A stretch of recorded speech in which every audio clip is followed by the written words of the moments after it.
have been extraordinarily uncertain. As we get started today, I want to make sure to acknowledge the truly impressive resilience and community-mindedness of our students, faculty, staff, and the business community who have stepped up time and time again as we adapted to the challenges we've all collectively faced. And I know Professor Porter will agree with me that in uncertain times, strategy is especially important, as is understanding how the competitive landscape is shifting, both in terms of what changes are transient and which are long-lasting. Our entire extended Leeds community has been a stellar partner in navigating through this chapter, and I hope you all enjoy this session today. It is now my great pleasure to formally introduce Professor Porter. He is the Bishop William Lawrence University Professor, the highest recognition awarded to a Harvard faculty member. In addition to being a researcher and educator, he is an author, consultant, speaker, and advisor to organizations ranging from top corporate entities to governments around the globe. Throughout his career at Harvard, he's brought economic insights to the field of strategy and used these insights to address some of the most challenging problems facing corporations, economies, and societies, including on topics ranging from market competition and competitive strategy to economic development, the environment, and healthcare. His extensive research is widely recognized in governments, corporations, NGOs, and academic circles around the globe. He has won countless awards for his research, and he is the most cited scholar in economics and business. Professor Porter, welcome. We're honored that you're joining us today. Next, I would like to introduce Tony Tong, who is a professor here of strategy and entrepreneurship and the moderator of our discussion today. Professor Tong's research is in the area of strategy, innovation, and globalization, and he is a prolific and well-respected scholar and educator in these areas. Thank you very much, Tony, and I'll now turn it over to you. Thank you. Thanks so much, Sharon. Today, we are very pleased and honored to have Professor Michael Porter to be with us here today. Michael, thank you so much for joining us. Our plan for today is for about 40 minutes. Mike and I will have a fireside chat, and then we'll open the floor for questions. So please use the Q&A field in Zoom to enter your questions as we go through. And we're going to be monitoring the questions. I'll return to the questions a little bit later. To start off, I'll begin with a little story about how I was first exposed to Michael's work. This was a little over 20 years ago when I was doing my MBA and MS in Singapore. After having worked a little bit in the company as a business development person. In the program, my advisor assigned Michael's book on competitive strategy and competitive advantage to me to read. Very, very thick book. So when I was reading the book, I was thinking, gosh, such a thick book. But then I realized as I read that it was actually so exciting. And more importantly, it was so intuitively clear to me. And this has really shaped the kind of career I want to pursue. So the first question I have for Michael today, and this is probably also interesting to our MBA students, is that can you tell us a little bit about how you actually created and discovered the 5 forces framework and how it got spread out, not just across academics, but also businesses and government leaders? Well, Tony, thank you for the kind introduction, and those are interesting questions. It brings back a lot of memories, but I will tell you that many of your students may not know, but I was an aerospace engineer at Princeton. So I'm a technical person and very much think in terms of structure and systems and things like that. So when I got to HBS, I studied strategy. I was lucky to be exposed to, in those days, the top people in the field. And then I just started listening and learning. And in those days, the strategy thinking was SWOT: strengths, weaknesses, opportunities, and threats. I don't know if anybody remembers that, but that was the way we went into a strategy class and we talked about what to do. What are the strengths, what are the weaknesses, what's the opportunities, and what are the threats? Now, how are you supposed to figure that out? Well, you just thought about it and read the case, and the best you could do, you did. There was no theory, there was no structure, there was no framework. And as an engineer and somebody who was having to prepare for these hard classes, I set out to try to change that. And I got a PhD then in economics. right after my MBA. And I had the very unique situation of having a Harvard MBA, very practical MBA, and a very academic, analytical, scientific engineering degree. And when we put those two together, that was really critical to trying to build these frameworks. And the Five Forces was I guess, the first major framework that came out of that work. What I've always believed is that for work to be helpful and useful to practitioners, it has to be sort of intuitive. It has to connect to what they see every day. It has to be relatable to the real world as they understand it. And so many academics tend to have funny terminology. You can't quite understand the words, and there's a lot of words that are more academic. And I decided that we needed to look at industries without any of those characteristics. We needed to figure out what's the simplest way to understand what an industry really is. And it turned out that as I studied and looked at many industries, it was just looking at it and seeing there's really these five things. It started with a competition, but that was surrounded by the customer and the supplier and the substitute product and so on. And that, I think, has stood the test of time, because almost everybody that actually works in a real business can very quickly apply it. It's clear how you would apply it. And with the research over the years, we've been able to develop the thinking and give people more help in how do we do this analysis. And I'm very pleased that has stood the test of time. So that's kind of the story. Now, I went on to develop some other frameworks, and we can talk about those later. But I think what's different about me is for some reason I can look at really complicated things like an industry and try to distill down what is the essence of this from a competition standpoint. And that's what the Five Forces were designed to do. That's fantastic. That's really cool. So a lot of your work in strategy has inspired, I would say, generations of students and scholars, not just in the strategy field, but also across business schools and across disciplines.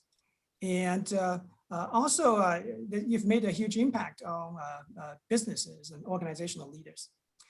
So let's talk about that a little bit. So I know that in addition to doing research, you also teach and also work very closely with a lot of CEOs and top executives.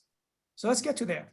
So first, can you talk to us a little bit about the role of strategy and how that plays in CEOs' lives and careers? And what role should strategy play? Well, that's a great question. We have at Harvard Business School a curriculum for newly appointed CEOs. These are people that are going to name the CEO. The company has to be multi-billion in size. So these are large, complex companies. And they come to us for a week or 10 days, and we work with them and talk about their job and what are the key concepts that CEOs have to understand. How do you do this complicated job? And I would encourage any of your students that are interested in this. There's some things you may not know about. We have, for example, done a study of how CEOs spend their time. And we have the only data, which we gather from our own students, which talks about everything they do 24/7 for 3 months. So for the first time, we never had this data before. A lot of people have sort of written about CEOs, but it's not based on data. It's been based on sort of impressions. And what we discovered was CEOs have an incredibly complicated job. They have too many things to do, and they don't have enough time. They have often thousands of people that work with them. They have many businesses. They have all kinds of demands. And what we found was that CEOs must understand that it's impossible for a CEO to actually run the company. There's too many people, too many decisions, too much information that they can't get it all, and not enough time. And so what we found is that is the core reason why strategy is so critical to CEOs, because the strategy is how they make sure that everybody in the organization is aligned. that we're all marching in the same direction. We're all trying to compete in a way that's consistent with each other. Every group is not doing its own thing. And strategy becomes the key alignment tool. And when we have our CEOs coming to Harvard, we tell them, you, believe it or not, you have to be the chief strategy officer. It's your job. So don't try to get your people to do it. They can't do it. The reason is that people down in the organization, they really can't take responsibility for strategy. You know why? Because they're worried about their business, their group, their field, and they're kind of concerned that the strategy, they got to keep the strategy aligned with their interest. But actually, what we want is the strategy aligned with the total company interest, and only the CEO has the right perspective. And that's why CEOs that do not actually take responsibility for strategy often run into problems because it's too easy to get distracted by other interests besides the overall interest of the company. Just a few more thoughts and then please more questions. What I think all of the students have to understand is strategy is inherently holistic. It's about how everything comes together to operate in a particular business. Or in a particular field, or in a particular geography. You can't think of strategy as marketing strategy. You can't think of strategy as supply chain. You've got to think of strategy as strategy. There's no such thing as good marketing. There's only a good marketing that fits the strategy. So a certain kind of company with a certain kind of product serving a certain kind of customers is going to have to get their marketing and their supply chain and everything else aligned with how they're trying to gain competitive advantage. So again, strategy is so powerful. It's the glue. It's the tissue that holds everybody together and means that everybody can talk to each other and know what they're talking about. One of the things we find is that actually there's a lot of confusion about the word strategy. A lot of companies that I work with, they don't really understand what it really means. There's lots of definitions. Strategy, is long run. Oh, okay, fine.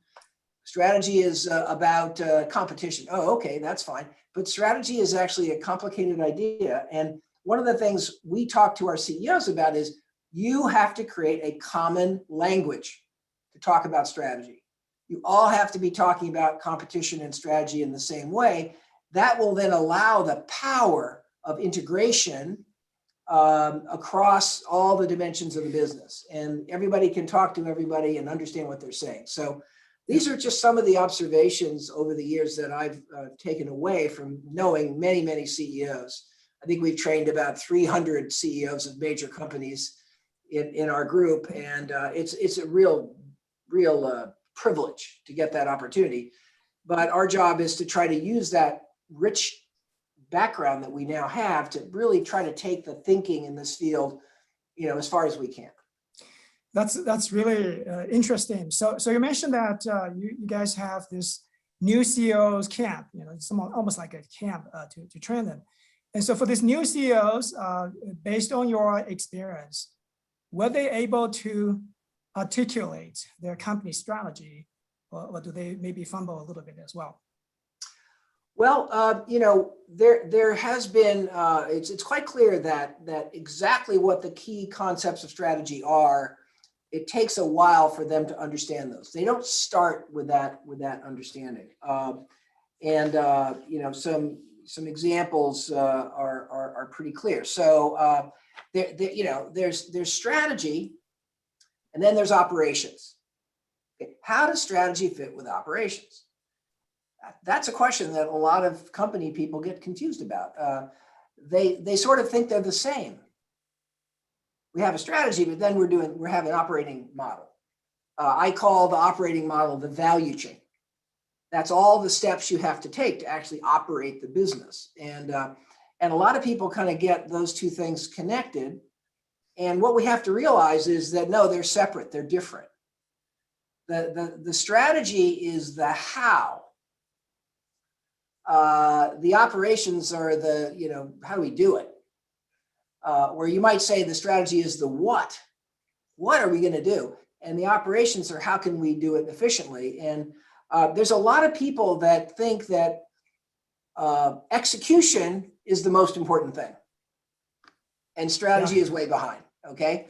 And in fact, some people tell me, and it doesn't make me happy, they say, good execution will eat strategy for lunch. And I say, no, no, no, it won't. Good execution will go nowhere unless you have clarity about how you're going to position yourself, what competitive advantage you're going to bring to the market. And another thing that many people don't understand is, and what customers are you going to serve? One of the key ideas in strategy is you have to choose your customers.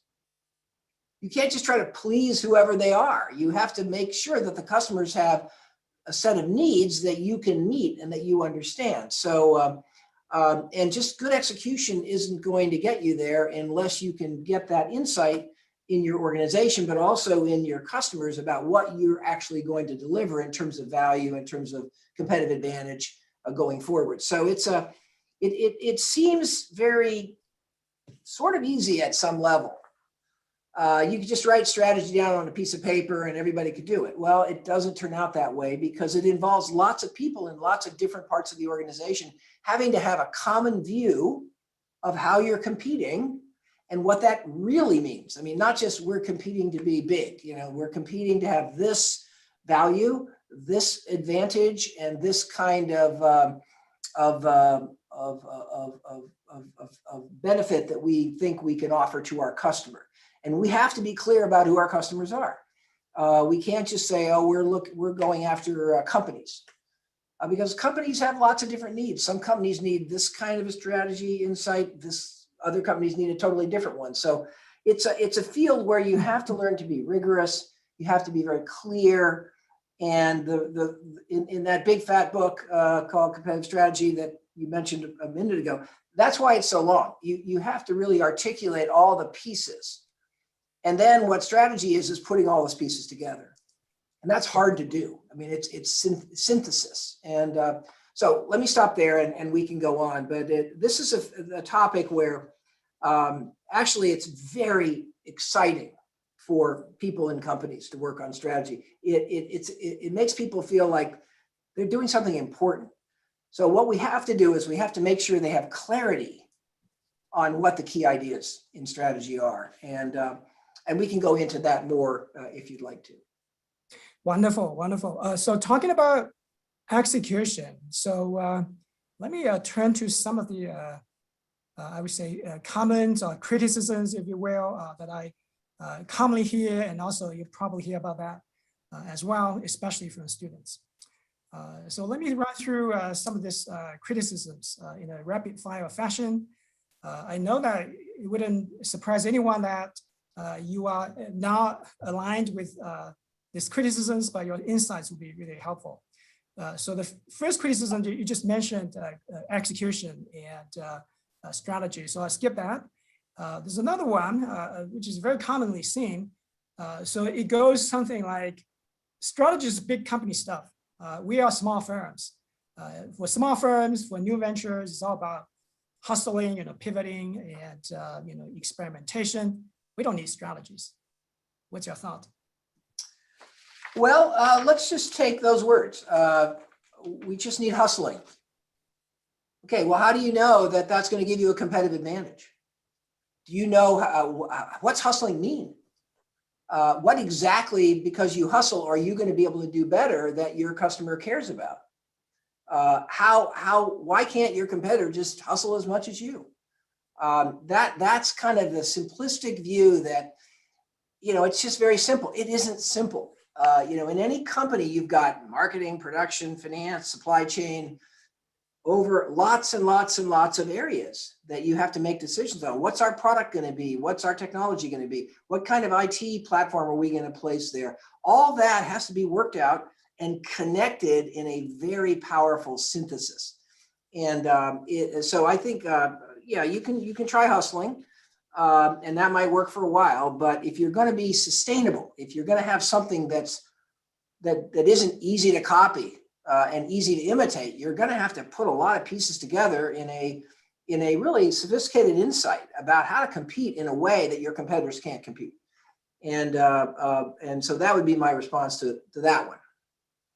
Thank you. Thanks. I totally agree. You have to know what to hustle about, right? You have to know what's your advantage, and you have to know how do you sustain that advantage. And this, I think, applies to small firms and large firms. It does. As well. Now, criticism number 3. I really love this. So strategy matters less now because it probably did matter more in the past because things are changing so rapidly. We are in a very dynamic society now. What's your thought? Well, this is one of the most common things that business people say, and that is, oh, change is faster. I don't think we have any data to show that change is faster, but it feels like it, it feels like it. And we know there's more technology now. We know we're in a world of IT where we have IT integration and transformation that's affected how a lot of companies operate. There's a lot going on and there's a lot you have to worry about, but it's not clear that it's any faster. We've been changing for a long time, and if you think of go back to the case studies that we teach in a typical strategy course, well, there's been a lot of change from the early cases to the later cases. And so I think rather than think about change as the problem, I would think about understanding how to think about competition as the problem. And how has competition changed? And there, a really major part of my work is to really understand the deep roots of competition. So that's what the 5 forces is about. It's a very rigorous way of thinking about what actually is the nature of competition. What are the elements of that? And then how do they affect the ability of rivals to compete with you? So a concept like barriers to entry is really important. It says that in competition, lots of things are changing, but at the end of the day, if somebody can just copy what you did easily, your strategy is worthless. On the other hand, if you really can analyze the industry structure and understand the barriers to entry and things like that, the power of that you have as a customer of many inputs that you need, then you can start to talk about what would matter, even in a world where there's lots of things going on and lots of change going on. So there's a kind of a need for discipline here. It's very easy to just throw out a lot of ideas and talk about them. And without a rigor, without a framework, what we find is companies get very, very confused. And I can tell some stories about that when the time comes.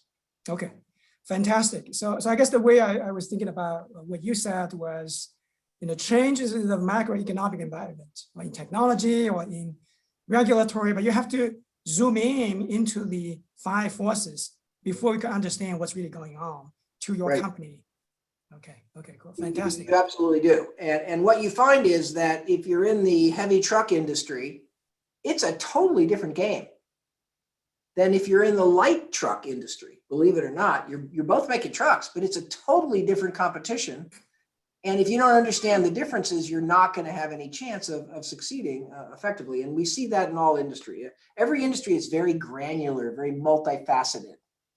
An industry, there's thousands of things about an industry, and every one is a little bit different.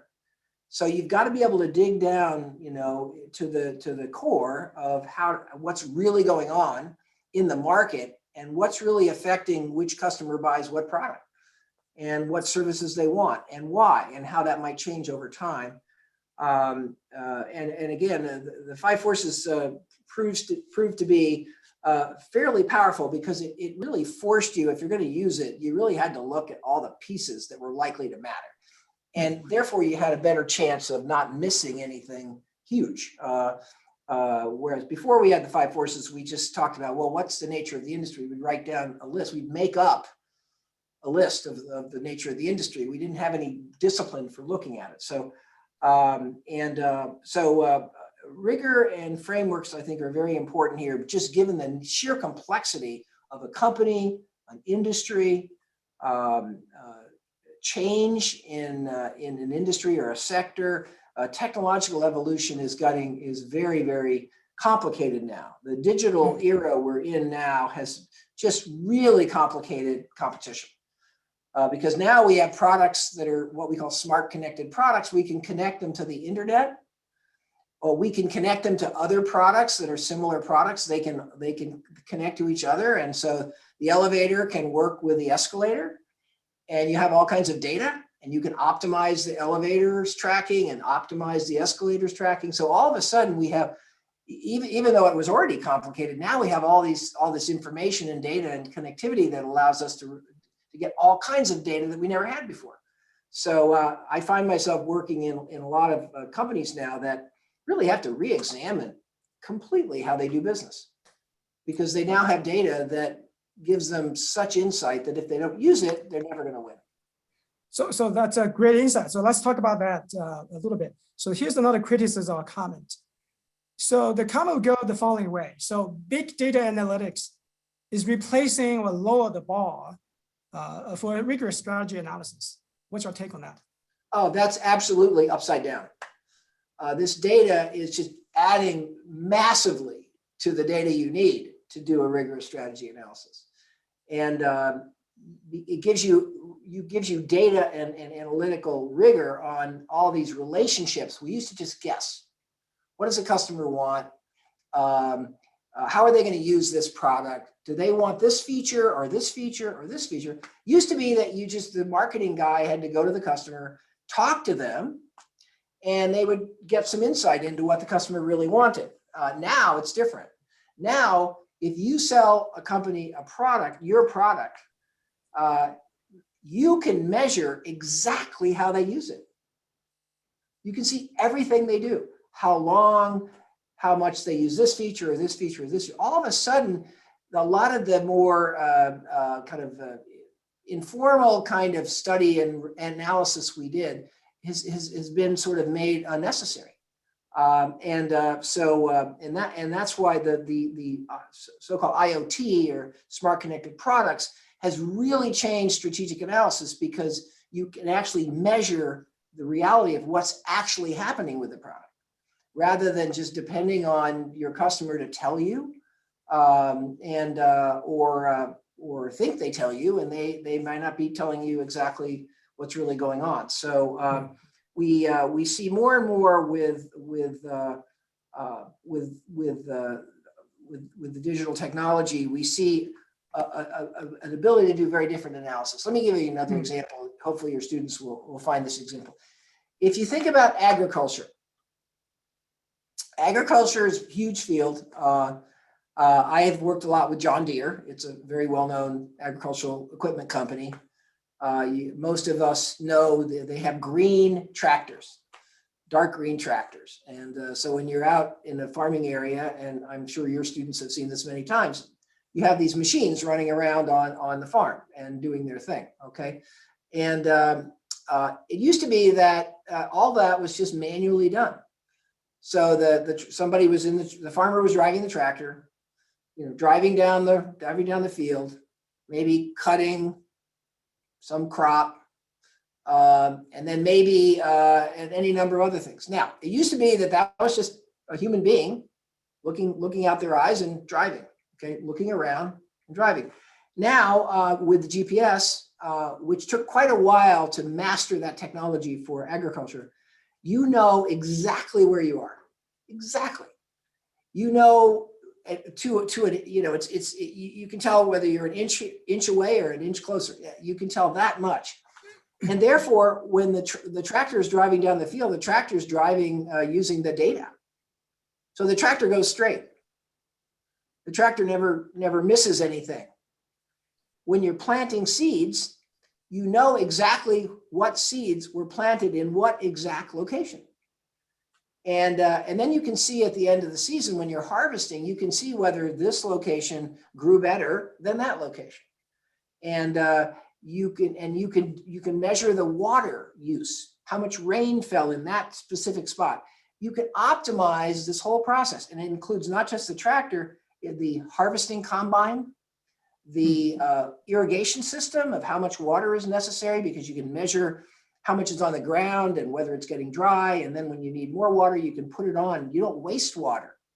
You can use water very efficiently in this. You can use your planting technology much more efficiently. So this is an example. It's just imagine in the old days what it was like to study the farm equipment industry. You know, you went out there and you watched the tractors go around, and you know, and that was kind of all you could do. You know, but now you have deep granularity because of the data. So I think students probably understand that's happening, but you'd be surprised just how interesting now the data is. So for example, if you're a marketer and you're studying, you have a series of stores, you can watch exactly where your customer walks in the store. You can watch where they're looking. You can watch pretty much everything about what they do. And now we have a level of data that means that analysis is much richer and gives us more clues. But that doesn't mean that it makes strategy easy. It actually makes it harder because you know so much, and then you have to figure out what works for you and what would work better for your competitors. So so there's definitely a data effect here, and I want to emphasize that. And I think every student should have some knowledge about how that works. And we have some cases at HBS. We teach a course in this area on digital transformation, and I'm sure we'd be happy to share all that with you. But it's a fascinating time to be doing strategy, because not only is it hard conceptually, but it's also you've got the research necessary is incredibly detailed, and then you've got to go and think about, what does all this mean now that I know all this data? So and to know what it means, you've got to have some concepts. You have to have framework that give you guidance, and we can talk about maybe a few of those if you'd like going forward. That's excellent. That's excellent. Indeed, digitization is, I guess, transforming business in a big way.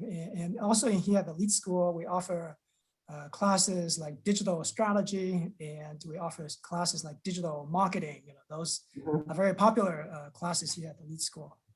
So I've got one more. I'm a little worried about digital marketing or digital strategy. Digital is about information. And you just have the information. Then you got to make sense of what that information means. It doesn't tell you what to do. It tells you what data and what circumstances you have to think carefully about. Okay, what do I do given this set of circumstances? What do I do? So I don't want anybody to think that digital solves the problem of doing good strategy. In many ways, it makes it more complicated. But it's really important. So you got to have it. And I'm very pleased that you have that curriculum out in your school. Right.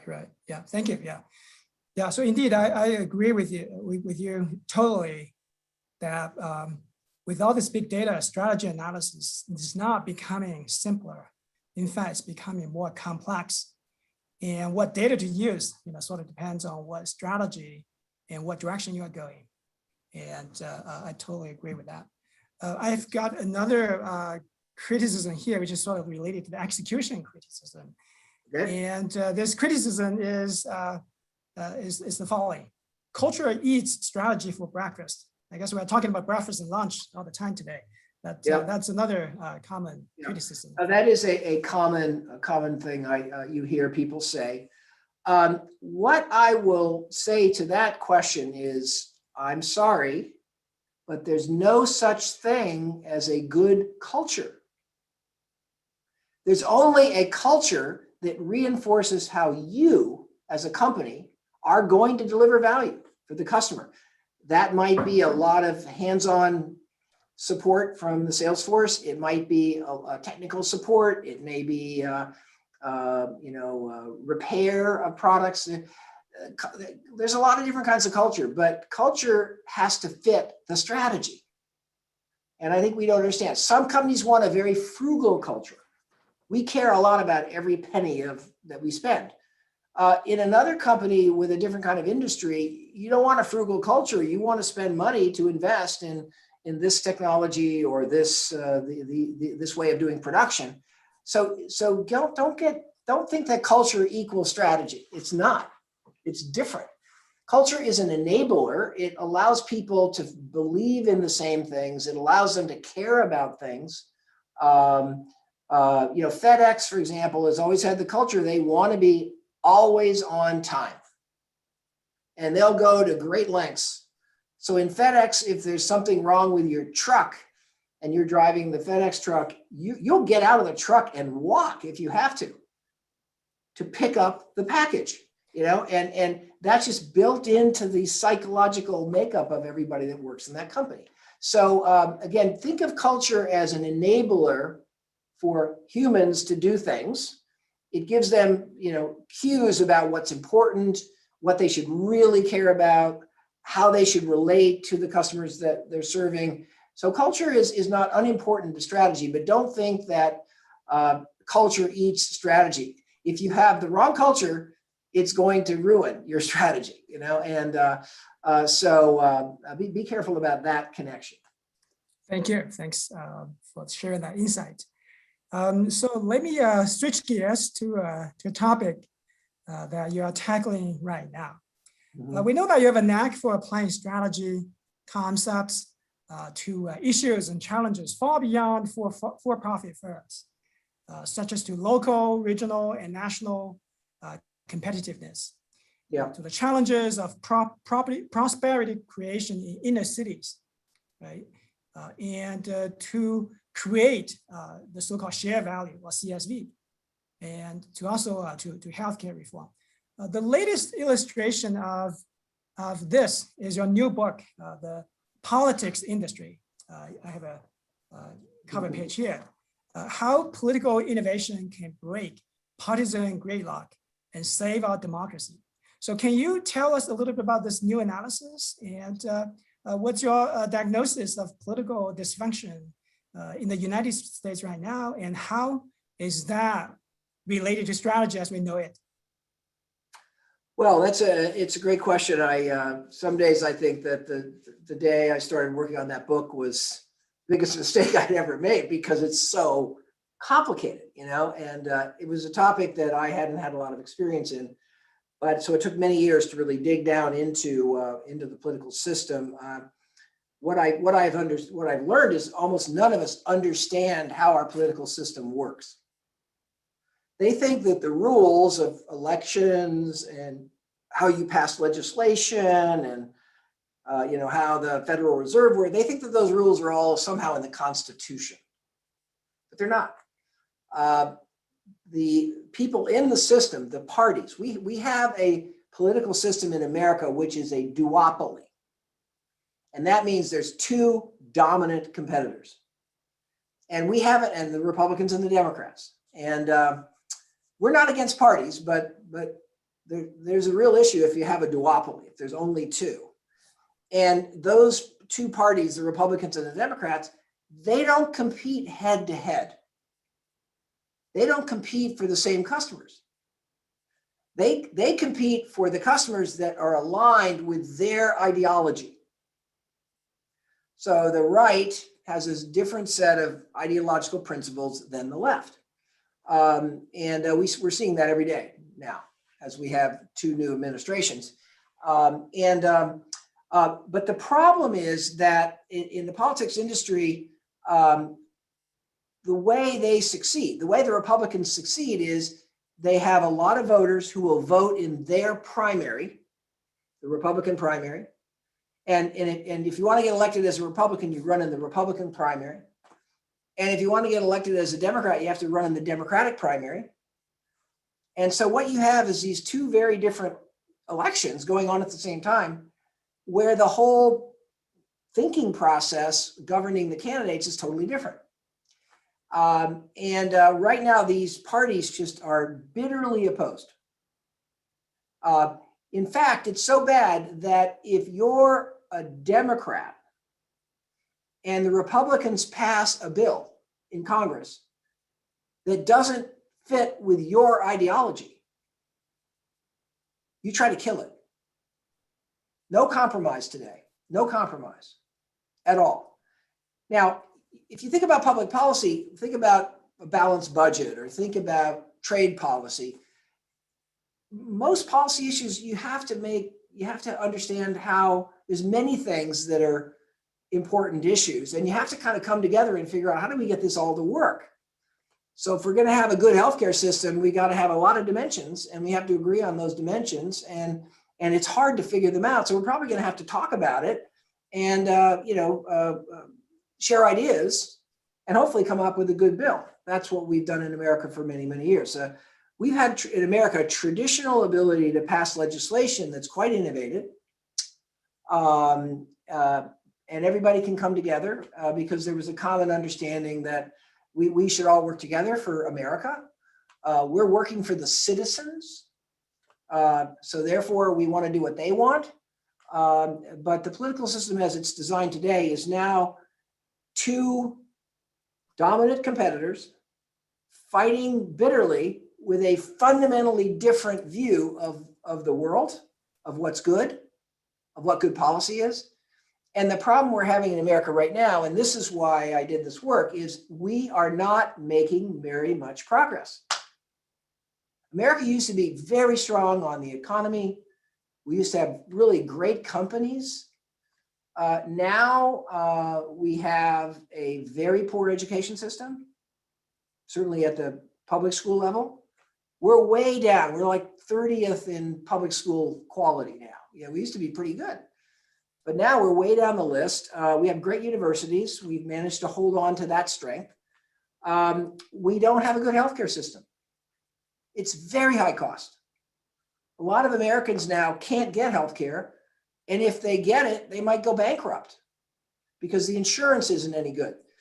And the reason there is, is we can't pass legislation that actually sorts out these complicated issues and creates a good system. You look at, we have a lot of racism in this country because of the judicial rules and rules for criminal justice are not right. We have a lot of discrimination in a variety of areas. I worked a lot in the inner cities, the urban core areas, and there's lots of people living there that don't have opportunity the same as everybody else. So our government has not been able to collaborate and get the right policies put in place that are good for everybody.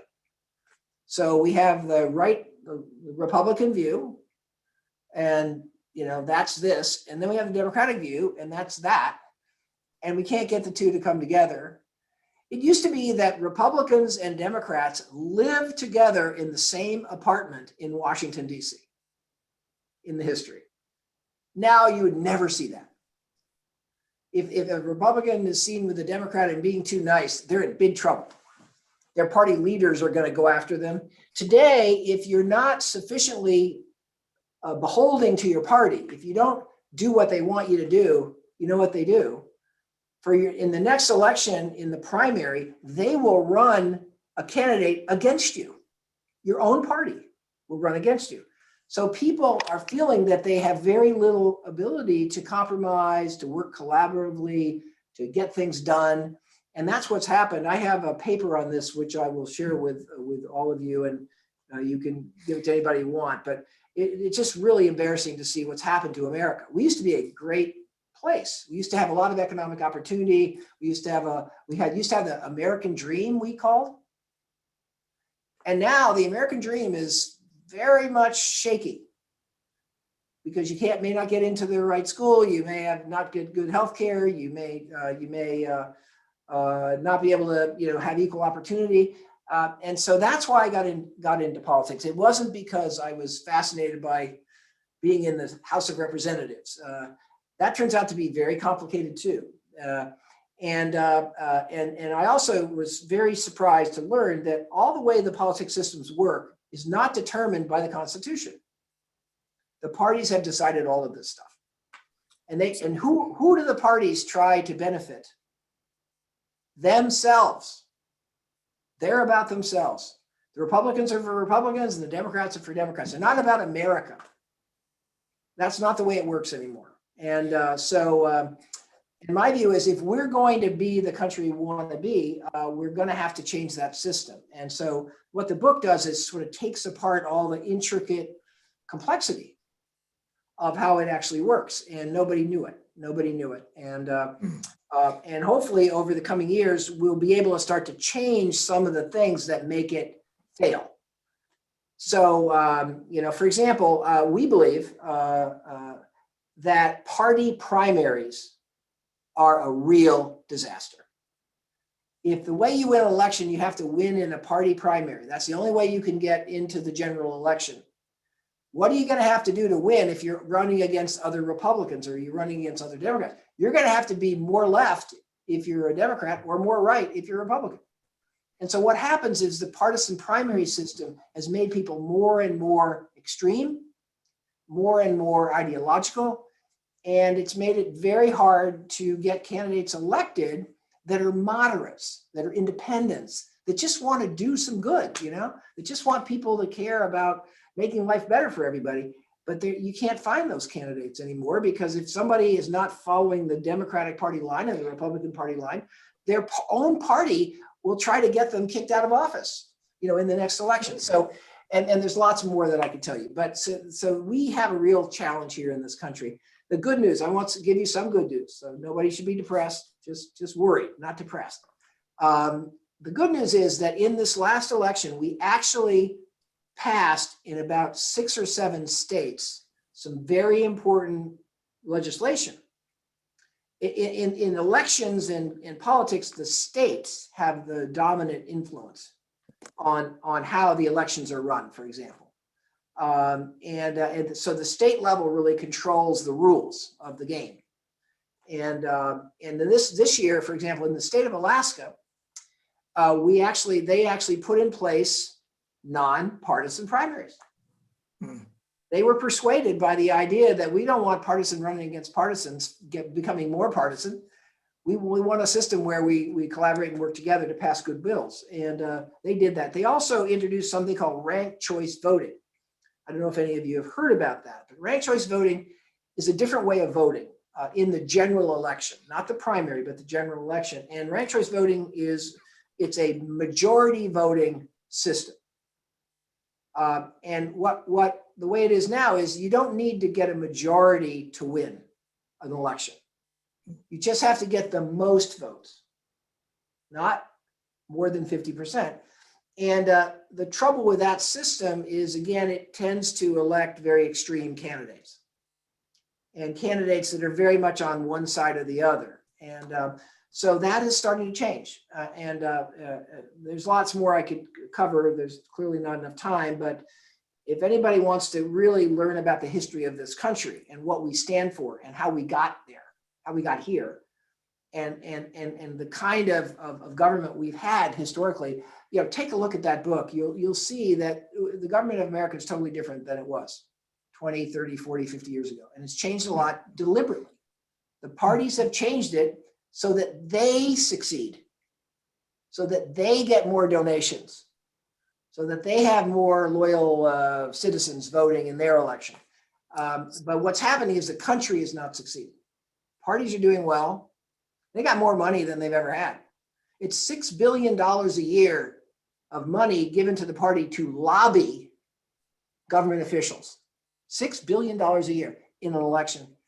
And lobbying, all it does is distort the law, because people are lobbying to get special interest, to distort the rules. And we've just gotten ourselves into a real mess. So I don't want to depress anybody, but we got to deal with this. If we don't deal with this, things are not going to happen that we need to happen in this country. So that's why I worked in this crazy topic, because it is the topic. Now, there's one thing I want to say very briefly, and I'll share this with you because it's important. What's happening now is a very historic thing is happening. The business community is now becoming involved in government and politics in a different way than they have historically. And business is starting to play a much more positive role. I believe now that the people who can fix our political system in America are the business community. They have money to give. They care about the health of the society. They care about prosperous cities and prosperous countries and people that do well, and they want their employees to have a good life. And the business community is now starting to weigh in to politics. And by giving its money and using its influence in the right way, they're starting to shift the system in a more positive way. So most of us in business school, we don't learn anything about how do we deal with government? You don't learn that. It's much too complicated to teach that the way it has been. Now I think we're starting to learn that, and I think all of us in this room and all of the students need to really think about this topic, because if we can't get better schools, if we can't get better healthcare, we're in big trouble. And no matter what our company does, or no matter what our neighborhood is like, we're not going to be happy with the results for citizens. So I know we have to move on, but you asked the question. Thank you. Thanks so much, Mike. I find your analysis and comments linking together all these important streams of work that I've been doing really amazing. You're connecting CSV, you are connecting business and society, and you're looking at this politics industry from a competition perspective, creating barriers to entry, by the two parties. And that's what duopoly situation, and this is fascinating and really breathtaking to me. So let's we have about 10 minutes left, so let's move on to the Q&A section of today's webinar. And here we have Alex Huftling helping us to monitor the questions, and I'll just pass the mic to Alex, and she's going to ask you the questions that people ask. Thank you. Great, thanks, Professor Tong.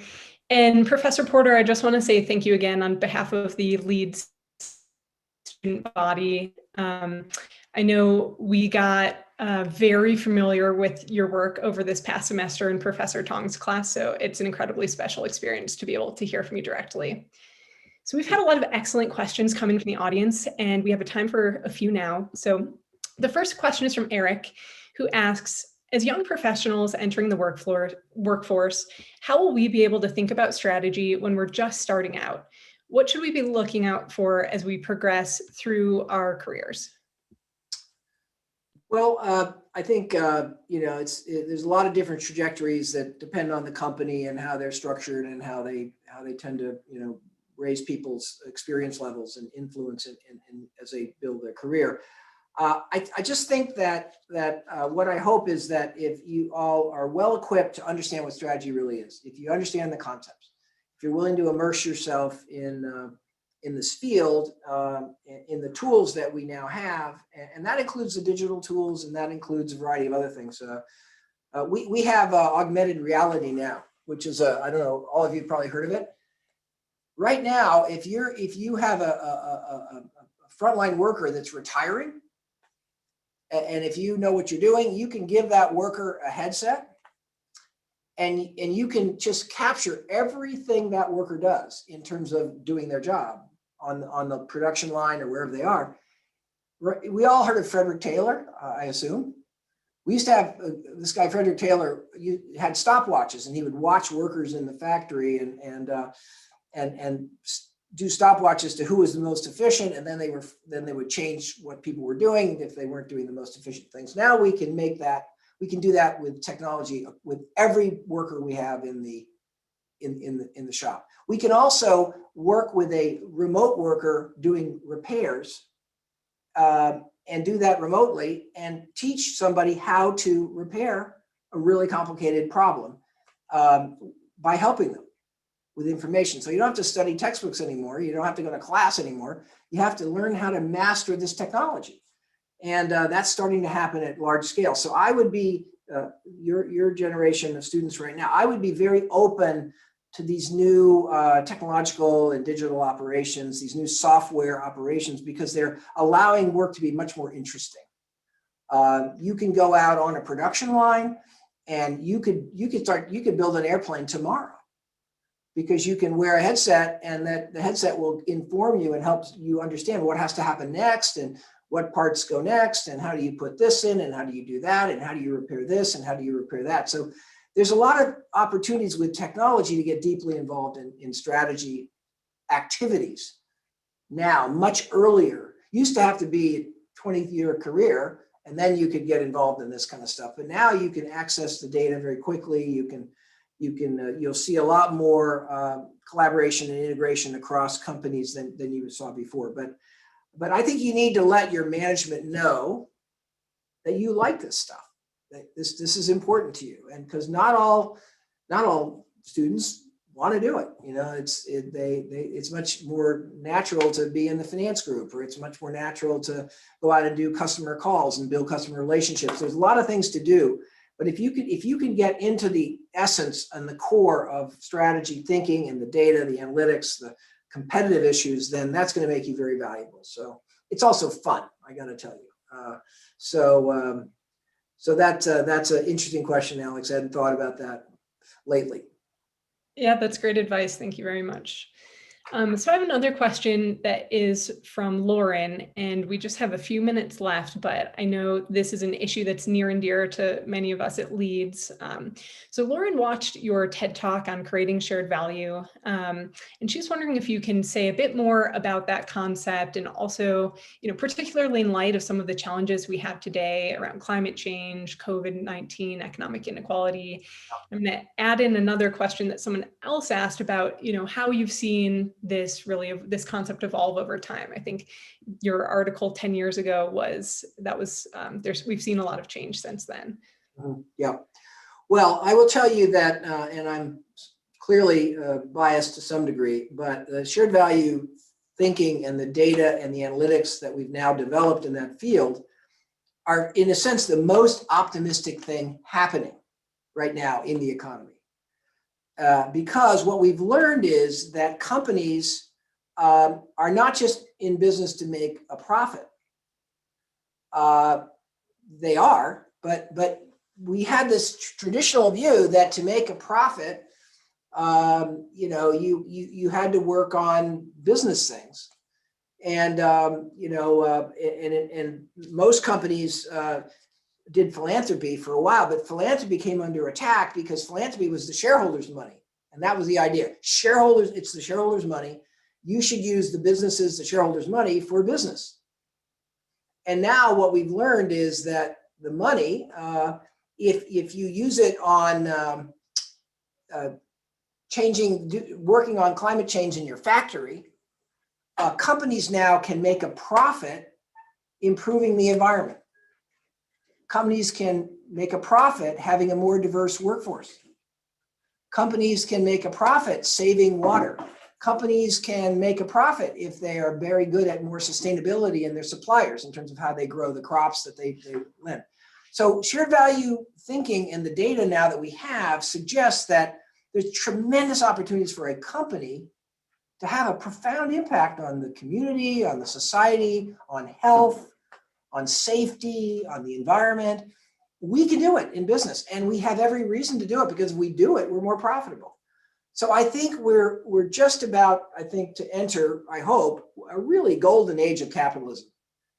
Capitalism has a bad rap. Oh, somehow capitalism is evil. They make a profit, that's bad.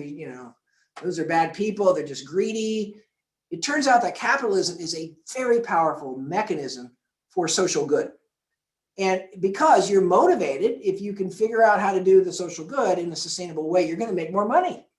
So capitalism isn't anti-improving society. Capitalism is pro, but not only companies are still learning that. There's still a lot of the view that if we work on this kind of touchy-feely stuff, it's going to be just a loss. It's just feel-good stuff. It's not real stuff. But actually, some of the most powerful things that companies can do to improve their performance is actually using capitalism, using a business model. So I would encourage everybody to really dive into that, because this is changing the game, and this is changing how companies think. And take a look at the Fortune Change the World list. There's a list that we talked to Fortune into creating in Fortune magazine, and they rank every year the 50 companies that are both making a huge impact on the social issue, but they're also more profitable. They're making a big profit impact. And they are outperforming their peers in terms of the stock market indices. So we have a big discontinuity right now in capitalism and in how companies succeed or fail. And this is a great thing to be in right now. I would also suggest all of you try to join a company that has figured that out and is now doing that. And there's lots of examples. That's a great question, though. I'm very passionate about this topic because it finally gives us hope that we can change what's happening. Thank you so much. Thank you so much, Michael. Time goes by so quickly. We are already nearing the end of today's session with Michael. I wish we had more time, but we are at 1 o'clock now. Mike, are there any final words that you would like to leave with our audience today? Well, I think the point we just made about shared value is one of the most points I really want to leave the most. So we've got bibliographies, and I know you'll make those available to your students, but there's much to read about that now, and we have courses. I would even encourage that the school teach some material on that topic to every student. They can get exposed to it. The other thing I want to say is that I think we in business, we've not been the darlings of the world. Business gets criticized a lot. Capitalism gets criticized a lot. Everybody's always talking about NGOs and all this kind of stuff, but we business have enormous capacity to do good. And I think all of us maybe are a little bit, we meet somebody and we're going to business school and we kind of say, well, I'm going to business school. I'm not getting a degree in religion or, anything like that. So, and we're sort of not proud of it. But I think we have to realize that as we learn more about business and more about capitalism, we have a lot we can do that's badly critically needed right now. So I think we have to regain our pride in our field and realize that it's a powerful field and it can change the world. And Absolutely. So that would be a parting thought that I hope everybody learned. I remember when the first day I went to Harvard Business School, I was an engineer and I was on the airplane flying up to Boston. I sat next to somebody and it was a woman and she asked me, what are you doing? I said, I'm going to school. I'm starting school. And she said, what school? And I said, Harvard Business School.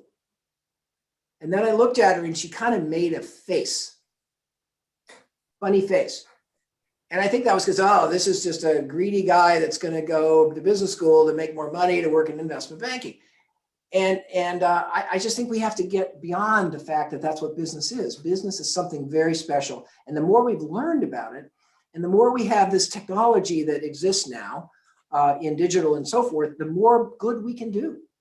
And so I think we all have to sort of develop a passion for it. Business